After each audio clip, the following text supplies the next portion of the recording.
Ba weeb grind on weeb ninny bang YouTube, RedWhiteandBluestreak here, and today we're once again taking a trip back in time with Newage H57 Freyr.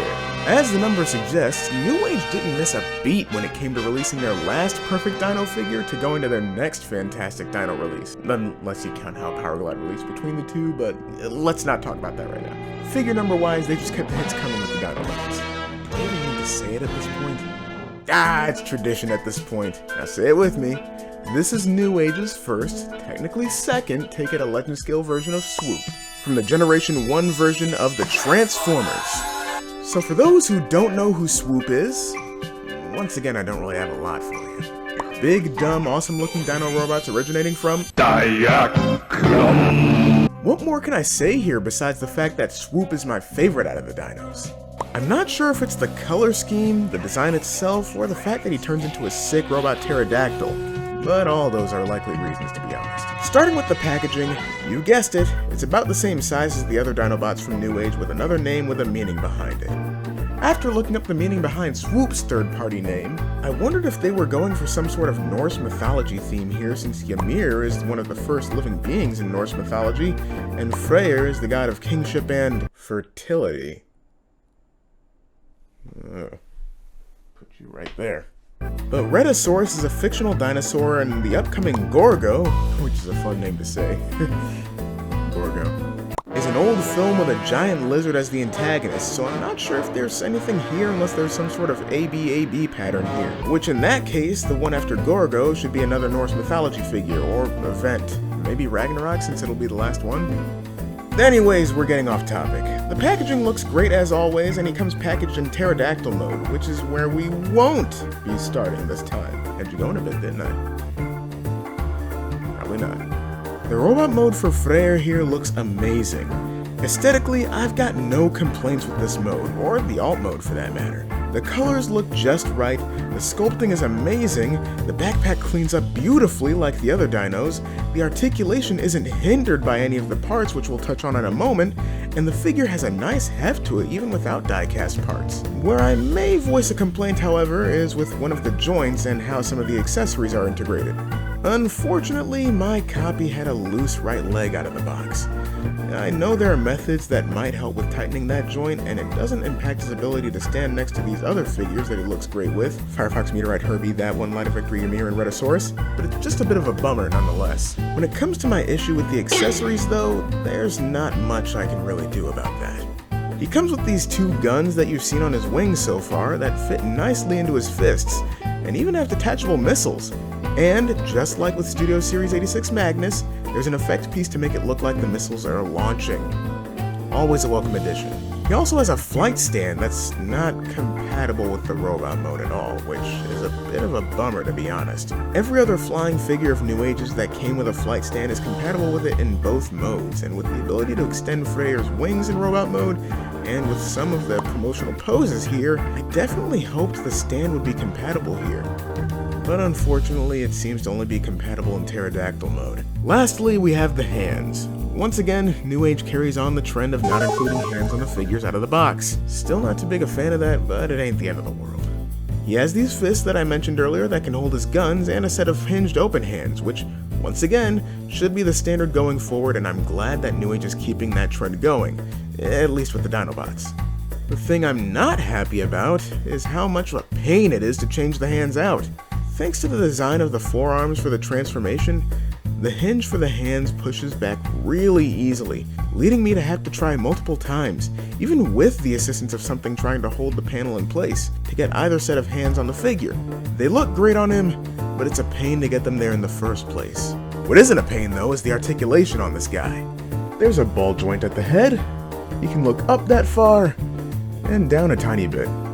But if you use the transformation joint, he can look down a lot more.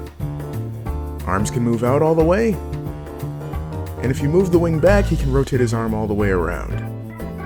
Rotation at the bicep, a double jointed bend at the elbow, hinge at the wrist, and a rotation there as well. Believe it or not, there's a waist rotation on this guy, and an amazing ab crunch. Legs can split out all the way, you can kick forward that far, and back a little bit. There's a nice double jointed bend at the knee, a rotation at the thigh. You can break his leg, but that's mainly for the transformation. There's a nice pivot at the ankle, and the foot can actually tilt down quite a bit. I can't say that I'm impressed by the articulation at this point from Newage. A lot of this has become the third-party standard as far as articulation, but I'm amazed that they still managed to not only give us an ab crunch, but a waist swivel despite the dino beak extending all the way to the crotch. And they did this without any compromises to the robot or alt mode. Truly, there is some sort of black magic at work with these third-party factories. The same can be said when you see the way they get this little guy to convert into a flawless dino mode.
Ah yes, my favorite dino mode. The transformation takes a fair amount of expected steps with the wings and dino head, but everything else feels like that special third-party spice amounting to a very fun and easy to learn transformation, and without the need for parts forming as a bonus.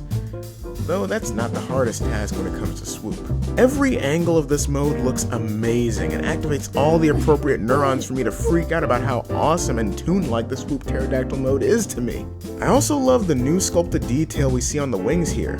Admirable attention to detail there. And thanks to the articulation here, as well as the compatibility with the flight stand, there are several options for displaying Freyr in standing or flying poses. You can hinge the head up and down on this hinge, crane it down further with this one, and there's a little bit of wiggle side to side with this hinge. Of course, the mouth can open up, revealing some nice detail, and a neat little peg there, which, if you remember, is compatible with Ymir's flame accessory. There are several hinges at the wing that allow for a great amount of articulation there. Lots of flapping options. And the toes at the pterodactyl feet can hinge up and down at both sides. I love how it feels to mess around with this guy, just like in robot mode. And thanks to how solid everything is, I don't have to worry about that bum leg anymore, which is a nice bonus. Also, that wingspan is insane! Here he is once again with Newage's Firefox, Magic Square's Meteorite, Newage Herbie, Newage Agamem, that one, Magic Square Light of Victory, his creator, who I'll be reviewing soon, stay tuned, and of course, Newage, Ymir, and Redosaurus. These three look fantastic together in both modes, and I can't wait to complete the set. Please come soon. Overall, I think this is an amazing figure of my favorite Dinobot. There are definitely things that I can complain about, such as the bum leg with my figure that I won't factor into the rating since that seems to just be me drawing the short straw with my copy, or things that I can factor into my final rating like the issue with the hands, or the fact that the flight stand isn't compatible with the robot mode, but that doesn't overshadow all the amazing things they've pulled off with this figure overall, when it comes to the look as well as the articulation in both modes without seeming like they prioritized one over the other. 4 out of 5 is my final rating for this figure, and I definitely recommend that you get him while you can. Whether it's to add to a growing Dinobot collection or simply because you love Swoop as much as I do, these Dinobots are already expensive enough at most retailers outside of Show Z, but I can guarantee the aftermarket prices are going to be even worse once either all of these Dinobots come out and people sell them as a set, or whether Freyr is out of production, which thankfully I won't have to worry about when I get my hands on Omega Supreme. Oh,